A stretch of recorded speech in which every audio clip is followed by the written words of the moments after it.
السلام علیکم ورحمۃ اللہ وبرکاتہ۔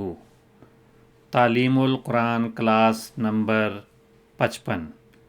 آج کی کلاس میں ہم سورۃ البقرہ کی آیت 47 پڑھیں گے۔ اعوذ باللہ من الشیطان الرجیم، بسم اللہ الرحمن الرحیم۔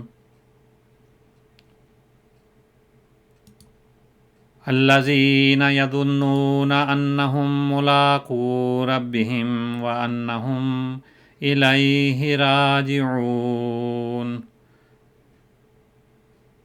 الذین جو لوگ، یظنون یقین رکھتے ہیں۔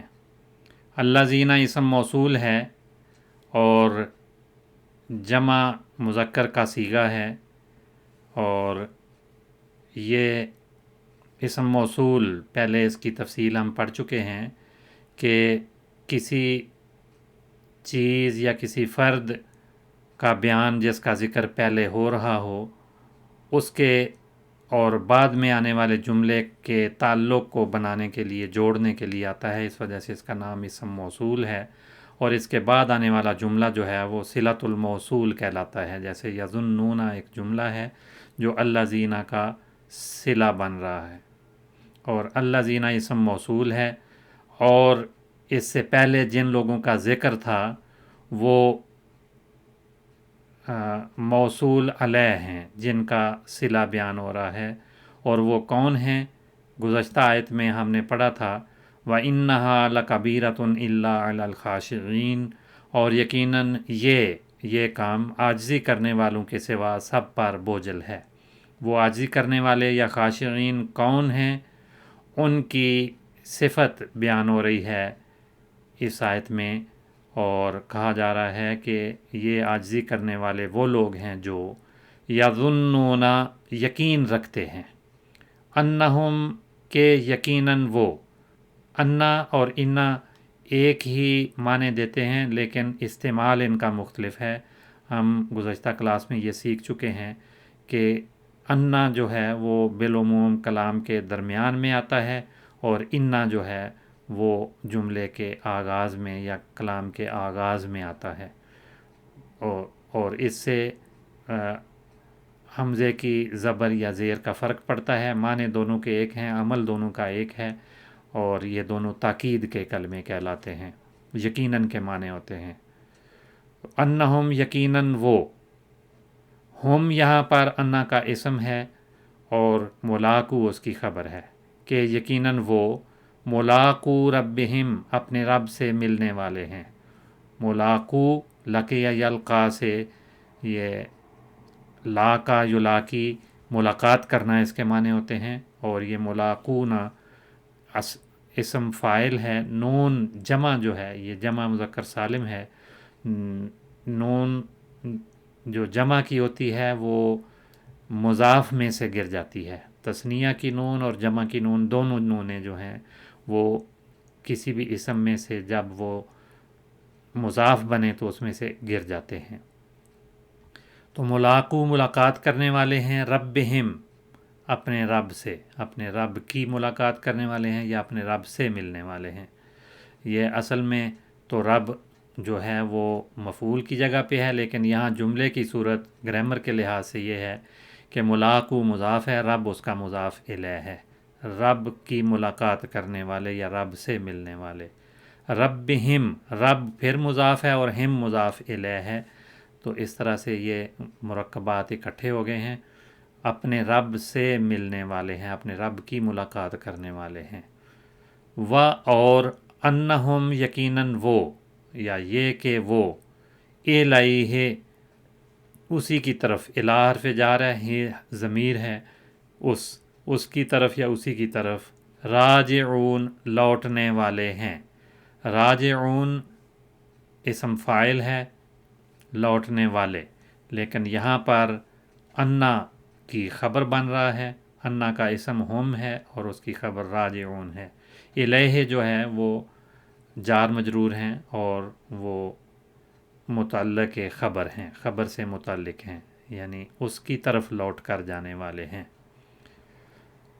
الذین یظنون انہم ملاقو ربہم، یعنی وہ لوگ جو یقین رکھتے ہیں کہ وہ اپنے رب سے ملنے والے ہیں، وَأَنَّهُمْ إِلَيْهِ راجعون، اور یہ کہ وہ اسی کی طرف لوٹ کر جانے والے ہیں۔ الذین کی وضاحت ہو گئی کہ یہ اسم موصول ہے، یعنی وہ لوگ جو یظنون یقین رکھتے ہیں۔ یظنون فعل مضارع معروف ہے اور جمع مذکر غائب کا صیغہ ہے، اس کے اندر ہی فاعل مرفوع موجود ہے ضمیر کی صورت میں، اور یہ فعل اور فاعل مل کر ایک جملہ بنتے ہیں جو الذین اسم موصول کا صلہ بنتا ہے، تو اس کو صلۃ الموصول کہا جاتا ہے۔ تو الذین یظنون یعنی وہ لوگ جو یقین رکھتے ہیں۔ ظن کے بہت سارے معانی ہیں۔ ظن جو ہے وہ خیال کرنا، کوئی دعویٰ کرنا، کوئی کسی بات پہ یقین کر لینا، مختلف معانی ہیں، اس کی تفصیل کو ہم دیکھ لیتے ہیں۔ اس کا مادہ ظانون 3 حروف پر مشتمل ہے، ثلاثی مجرد سے اس کا فعل ظن آتا ہے، اور ظن کے ساتھ بے کا صلہ بھی حرف جار بھی استعمال ہوتا ہے، اور جب متکلم کا صیغہ بنائیں تو پھر یہ نون جو ہے وہ الگ الگ بیان ہوتی ہے، ظنن تو کہتے ہیں۔ اور فعل مضارع یا ظن آئے گا، یہ نصر ینصر اس کا باب بنتا ہے۔ فعل امر جب بنائیں تو اس صورت میں بھی 2 صورتیں بنتی ہیں، اذنن بھی اس کا فعل بنتا ہے اور ظن بھی فعل بنتا ہے۔ اذنن یہ عام طور پہ فعل مضارع سے مخاطب کے صیغے سے بنتا ہے، حرف مضارع ہٹا کر وہاں پر حمزہ وصلی لگا دیتے ہیں اس کے بعد ساکن ہونے کی صورت میں، تو اس کو حرکت عین کلمہ کے مطابق عام طور پہ دی جاتی ہے، لیکن زبر نہیں دی جاتی۔ فتح یا کسرہ ہو عین کلمہ پر، درمیان والے کلمے پر، حرف پر، تو اس صورت میں آغاز میں حمزے پر زیر دی جاتی ہے، اور اگر درمیان والے حرف پر جو یہاں پر نون ہے اس پہ پیش یا ضمہ ہو تو اس حمزے کو ضمہ کے ساتھ پڑھا جاتا ہے اذنن۔ اور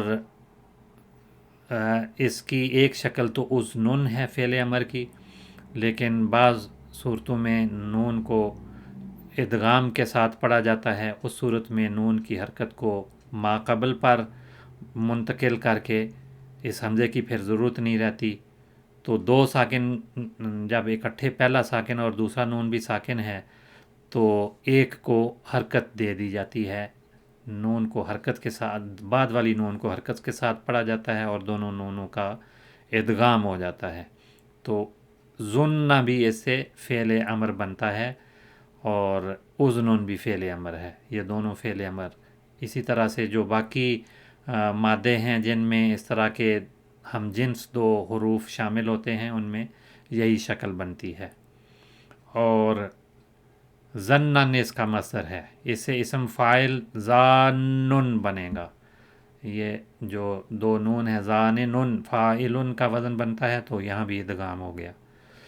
اسم مفعول اس کا مظنون بنتا ہے، مفعول کا وزن، اور جب کہتے ہیں فعل کے طور پہ ظن الشیء ظنن تو اس کے معنی بنتے ہیں بلا یقین کسی بات کا علم ہونا، گمان کرنا، خیال کرنا، سمجھنا، اور کبھی یہ یقین کے معنوں میں بھی آتا ہے، جیسے قرآن مجید کی اس آیت میں آیا ہے قال الذین یظنون انہم ملاقو اللہ، تو اس آیت میں بھی اسی طرح کا جملہ ہے لیکن یہ آغاز میں مختلف ہے، قالا کا لفظ یہاں نہیں ہے۔ اور کبھی اس کے 2 مفعول بھی آ جاتے ہیں، ایک مفعول کی بجائے، ظن الشیء کی بجائے کہتے ہیں ظننت زیدا صادقا، کہ میں نے زید کو صادق پایا، سچا سمجھا، اور شک کے لیے بھی یہ آ جاتا ہے ظن فلانا و بہی، جب اس کا مفعول کسی شخص کو بنا دیا جائے اور اس کے ساتھ بے کا حرف بھی لگایا جا سکتا ہے، ظن بفلان، تو اس صورت میں کسی پر الزام لگانا یا متہم کرنا اس کے معنی ہوتے ہیں۔ ظنہ خیرن یا ظن بہ خیرن دونوں طرح سے یہ استعمال ہوتا ہے، یا احسن بہ ظن تو اس کے معنی ہوتے ہیں حسن ظن رکھنا۔ ظن الشیء قضا ظنن اس کے معنی ہے خیال کرنا۔ تو اس طرح سے یہ مختلف معنی میں آتا ہے۔ ظنن جو اس کا مصدر ہے وہ اسم کے طور پہ بھی استعمال ہوتا ہے، جس کے معنی گمان، خیال، شک، اٹکل یا اندازہ، یا ذہن میں کسی چیز کو ترجیح کے ساتھ قبول کرنا، یہ ظن کے معنی ہوتے ہیں۔ اور بعض اوقات یقین کے معنوں میں بھی استعمال ہوتا ہے۔ اور ظن کے ہم معنی جو دوسرے الفاظ ہیں وہ قیاس، تخمین، تقدیر وغیرہ ہیں۔ تو اٹکل، سمجھ، شبہ، قیاس، گمان، وہم، یہ سارے ظن کے معنی بنتے ہیں یا ان الفاظ کے معنی بنتے ہیں۔ یظنون انہم ملاقو ربہم، انہم، انا جو ہے وہ اس حرف مشبہ بالفعل ہے اور ہم اس کا اسم ہے، ترجمہ ہے کہ وہ۔ تو انا اور انا یہ 6 حروف مشبہ بالفعل گزشتہ کلاس میں ہم سیکھ چکے ہیں۔ تو یہ حرف مشبہ بالفعل ہے، یعنی فعل جیسا عمل کرتا ہے۔ فعل جس طرح سے ایک اسم کو رفع دیتا ہے، ایک اسم کو نصب دیتا ہے، تو یہ بھی بالعموم ایسا ہی کام کرتا ہے۔ اور ہم اس کا اسم ہے جو اپنی ذات میں ایک ضمیر ہے اور جمع مذکر غائب کا صیغہ ہے، اور اس کو ہم اس میں انا کہتے ہیں۔ تو انا، انا حروف مشبہ بالفعل ایک جملے پہ داخل ہوتے ہیں، تو جملے میں جو مبتدا ہوتا ہے وہ اس کا اسم بن کر منصوب ہو جاتا ہے اور خبر جو ہے وہ مرفوع ہو جاتی ہے۔ ملاقو ملنے والے ہیں، ملاقات کرنے والے ہیں، یہ اسم فاعل ہے اور جملے میں یہ خبر انا بن رہا ہے، اور خبر انا مرفوع ہوا کرتی ہے، اس وجہ سے یہ رفع کے ساتھ پڑھا جائے گا۔ رفع کی علامت اس میں واو ہے۔ یہ رفع کی علامات ہم کسی وقت تفصیل سے دیکھیں گے کون کون سی ہیں، پہلے بھی ان کا ذکر ہوتا رہا ہے، تو بعد میں انشاءاللہ تفصیل دیکھیں گے۔ یہاں پر جو رفع کی علامت ہے وہ واو ہے، کیونکہ جمع مذکر سالم میں رفع کی علامت واو ہوتی ہے، واو نون جس سے وہ جمع بنتی ہے، اور نصب یا جر کی علامت یا ہوتی ہے۔ تو ملاقو میں واو جو آخر میں آ رہا ہے، نون تو حذف ہو گیا مضاف بننے کی وجہ سے، جو اسے نون جمع کہتے ہیں، اور اس کی جو اس کے اعراب ہیں وہ واو کے ساتھ آ رہے ہیں، اور یہ واو رفع کی علامت ہے۔ تو اس کے معنی ہیں ملنے والے۔ یہ خبر انا ہے، مرفوع ہے، اسم فاعل بن رہا ہے، اسم فاعل ہے اور جمع مذکر سالم کا صیغہ ہے، اور اس کی نون جمع جو ہے وہ اضافت کی وجہ سے حذف ہوئی ہے، اور یہ خود مضاف ہے اور رب مضاف الیہ ہے۔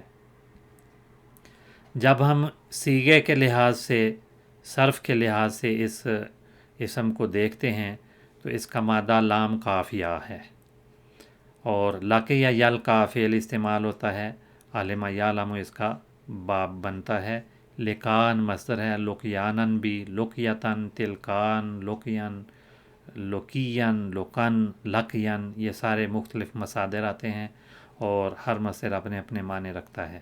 اسم فاعل اس سے بنائیں تو وہ لاکین، لیکن لاکن پڑھا جاتا ہے، فاعلن کا وزن ہے، یا گر جاتی ہے۔ اس کی تفصیل بھی ہم پہلے سیکھ چکے ہیں کہ جس اسم فاعل کے آخر میں لام کلمے میں یا ہو وہ اسم فاعل سے گر جاتی ہے۔ تو یہاں ویسے قسم کے لحاظ سے جو حروف کی قسم کے لحاظ سے مختلف قسمیں بنتی ہیں، اس میں اس طرح کے مادے کو جس کے آخری حرف میں حرف علت ہو اس کو ناقص کہتے ہیں۔ تو لاکن جو ہے یہ ناقص مادے سے ہے، اس وجہ سے لاکن اسم فاعل اس کا بنے گا۔ یہ زیر یا کسرہ جو ہے یہ جر کی علامت نہیں ہے، بلکہ جر کی صورت میں یا رفع کی صورت میں بالعموم اس کی شکل یہی رہتی ہے، اور جب ہم اس کو منصوب بنائیں، نصب کے ساتھ پڑھیں، تو پھر وہ یا جو گری ہوئی ہے وہ واپس آ جاتی ہے، تو لا کے ین پڑھیں گے اس صورت میں۔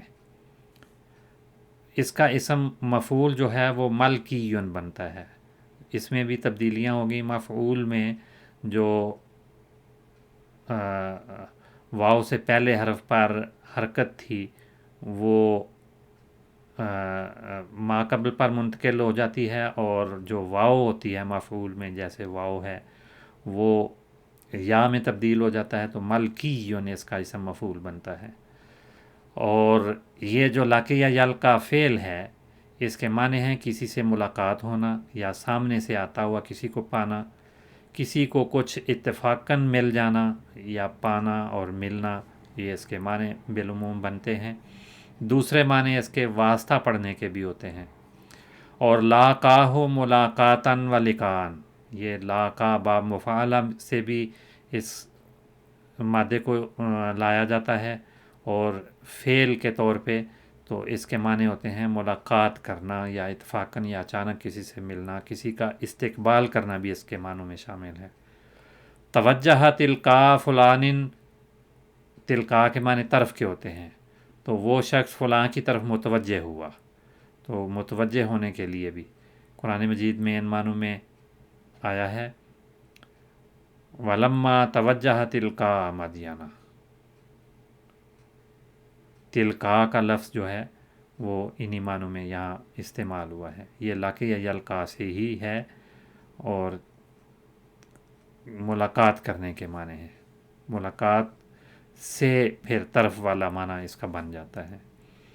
ملاقو ربہم، اپنے رب سے ملنے والے ہیں۔ رب جو ہے وہ اسم ہے، واحد مذکر کا صیغہ ہے، اور ملاقو کے تعلق میں مضاف الیہ ہے، اور اس وجہ سے مجرور بھی ہے، اور ہم کے تعلق میں یہ مضاف بن رہا ہے، اور ہم اس کے ساتھ ضمیر آئی ہے جو جمع مذکر غائب کا صیغہ ہے، اور ہم مضاف الیہ بن رہا ہے، اس کا مضاف رب ہے، ربہم، تو یہ اپنی ذات میں ایک مرکب ہے، اور ملاقو ربہم یہ ایک اور مرکب بنتا ہے۔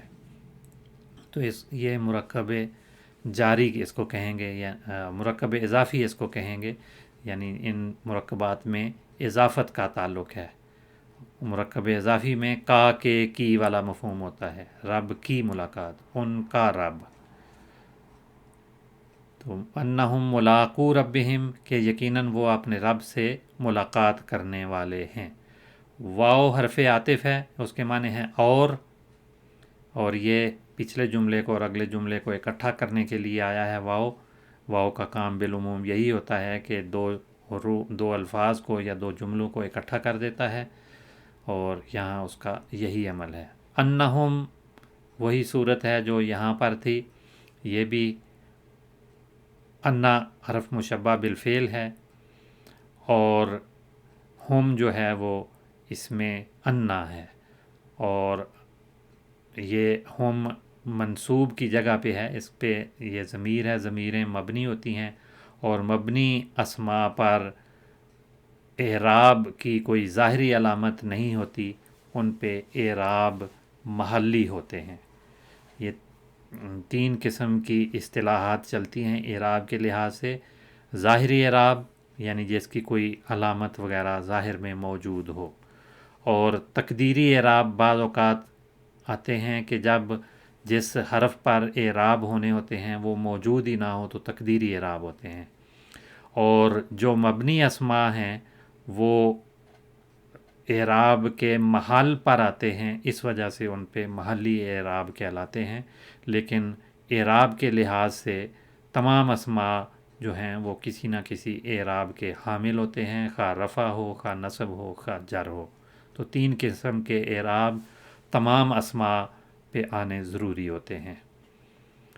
بنیادی علامتوں کے لحاظ سے رفع کے لیے ضمہ یا پیش علامت ہوتی ہے، نصب کے لیے زبر یا فتح، اور جر کے لیے زیر یا کسرہ۔ اس کے علاوہ بھی علامات ہیں، جو موقعوں پہ استعمال ہوتی ہیں، کسی وقت ہم تفصیل سے وہ علامات پڑھیں گے۔ انہم، یہ کہ وہ، تو انا حرف مشبہ بالفعل ہے، اور ہم جو ہے وہ اس میں انا ہے اور منصوب ہے، اور ضمیر جمع مذکر غائب کا صیغہ ہے۔ الیہ، یہ جار اور مجرور ہیں، الا حرف جار ہے اور ہے مجرور ہے، اس کے معنی ہیں اسی کی طرف۔ الا حرف جار اور ہی جو ہے وہ ضمیر واحد مذکر غائب کا صیغہ ہے، اور الا کی وجہ سے مجرور ہے۔ جار اور مجرور یہ مرکب جاری ہے۔ راجعون، لوٹ کر جانے والے ہیں۔ یہ جملے کے لحاظ سے تو ہم یہاں ہیں کا لفظ ساتھ لگاتے ہیں، لیکن لفظی معنی اس اکیلے لفظ کے ہیں، لوٹنے والے یا لوٹ کر جانے والے۔ یہ بھی اسم فاعل ہے اور جمع مذکر سالم کا صیغہ ہے، اور خبر انا بننے کی وجہ سے یہ مرفوع، خبر انا چونکہ پہلے آ رہا ہے، اس کی خبر بننے کی وجہ سے یہ مرفوع اسم ہے۔ راجعون، رجع یرجع، اس سے فعل آتا ہے، ماضی رجع، فعل مضارع یرجع، اور مصدر کئی آتے ہیں، رجوعاً، رجعا، رجعن، مرجعن، مرجعن، رجوعن، رجاعن، تو کئی مصادر اس کے استعمال ہوتے ہیں، اور اس کے معنی ہوتے ہیں لوٹ جانا یا لوٹنا اور پھرنا۔ جب فعل یہ رجع استعمال ہوتا ہے تو یہ متعدی ہے بالعموم، اور رجع الشیء رجعن کے معنی ہوتے ہیں لوٹانا، لوٹنا اور لوٹانا، متعدی اور لازم دونوں طرح سے آتا ہے۔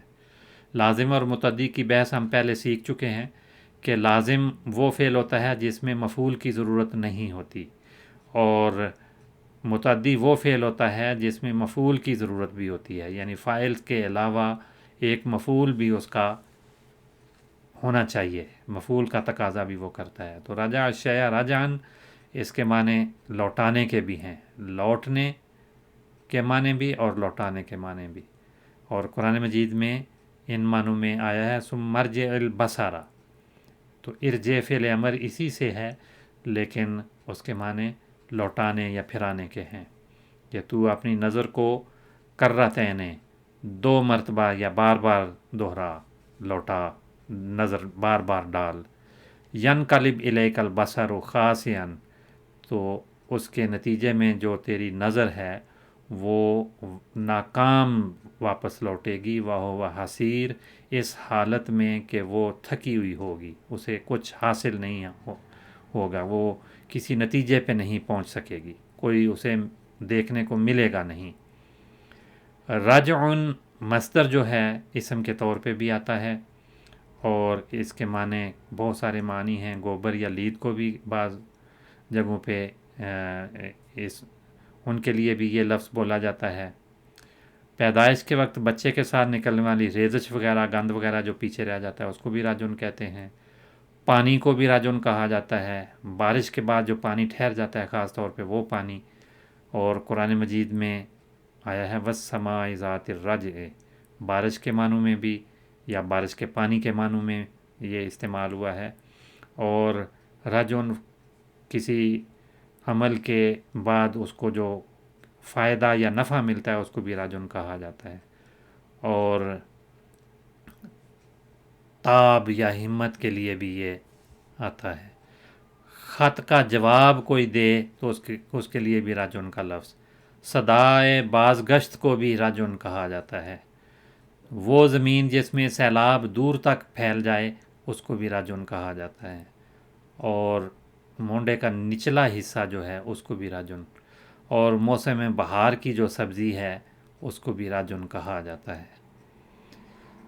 رجع فلانا عن الشیء وبہ، جب فعل کو اس طور پر استعمال کیا جائے، اس کے ساتھ ایک مفعول اور پھر حرف جار بھی صلے کے طور پہ آ جائے، ان آ جائے یا بے آ جائے یا رجع بہ آ جائے، تو اس کے معنی کسی چیز کو واپس لانے یا لوٹانے کے ہوتے ہیں۔ قرآن مجید میں آیا ہے فَإِذْ رَجَعَكَ اللَّهُ إِلَىٰ طَائِفَةٍ مِّنْهُمْ فَاسْتَأْذَنُوكَ لِلْخُرُوجِ، کہ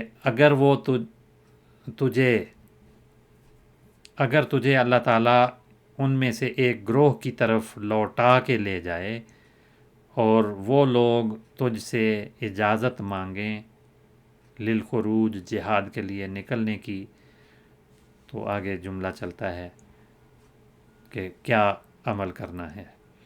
تو بہرحال رجع کے معنی واپس لانے یا لوٹانے کے بھی ہوتے ہیں، اور اس آیت میں وہی معنی آئے ہیں۔ مصدر جو مرجعون آیا تھا وہ اسم کے طور پہ بھی آتا ہے، رجوع یا واپسی اس کے معنی ہیں۔ قرآن مجید میں آیا ہے الی اللہ مرجعکم جمیعا فینبئکم بما کنتم فیہ تختلفون، تو یہاں پر مرجع لوٹنے یا واپسی کے معنی ہیں، اور واپسی کی جگہ کے لیے بھی مرجع کا ظرف کے طور پہ بھی یہ استعمال ہوتا ہے، اور اصل یا ماخذ کسی چیز کا اس کے لیے بھی مرجع کا لفظ آتا ہے، سرچشمہ بھی کہہ سکتے ہیں۔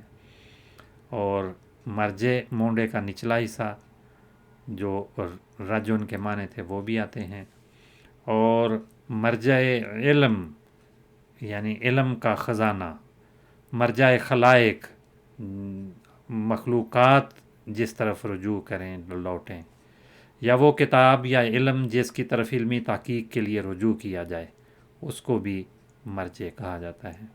پناہ گاہ کو بھی مرجع کہتے ہیں، اور مراجعت کے معنی تو ویسے ہی لوٹنے کے ہیں، تو اس لحاظ سے یہ مختلف معنی بنتے ہیں۔ اور اسی سے ایک لفظ بنتا ہے رجعیون، رجت کی طرف نسبت ہے، یعنی رجت جو مادہ ہے مصدر ہے اس کی طرف رجت پسند، اس کا معنی ہے کہ پیچھے جو دیکھنے والا ہے، پچھلے زمانوں کو ہمیشہ یاد کرنے والا یا ان کی طرف جانے والا۔ اور جو عورت کو طلاق دی جاتی ہے، فقہا نے اس کی قسمیں جو بیان کی ہیں ان میں سے ایک قسم طلاق رجی بھی ہے، وہ بھی رجی یہی لفظ ہے، اور اس کا نام اس وجہ سے ہے کہ ایسی طلاق کے لیے یہ لفظ بولا جاتا ہے جس میں نئے نکاح کے بغیر بلا نکاح جدید بیوی سے رشتہ زوجیت بحال کیا جائے، تو اس صورت میں طلاق رجی ہوتی ہے، جو طلاق دی ہے وہ گویا ختم کر دی، اس کے بعد رجوع کر لیا۔ اور راجع فلانن فی امرہ مراجعتاً و رجعاً، تو اس کے معنی ہیں کسی سے مشورہ لینا یا کسی سے رجوع کرنا کہ اس سے کوئی رائے حاصل کی جائے۔ راجع الکتابہ کے معنی ہیں کتاب کی طرف رجوع کرنا یا کتاب کو دیکھنا۔ تو یہ راجع یرجع کے مختلف معانی ہیں، اس کے مصادر کے مختلف معانی ہیں۔ تو آج کی کلاس اسی پہ ختم ہوتی ہے، باقی انشاءاللہ تعالی اگلی کلاس میں۔ السلام علیکم ورحمۃ اللہ وبرکاتہ۔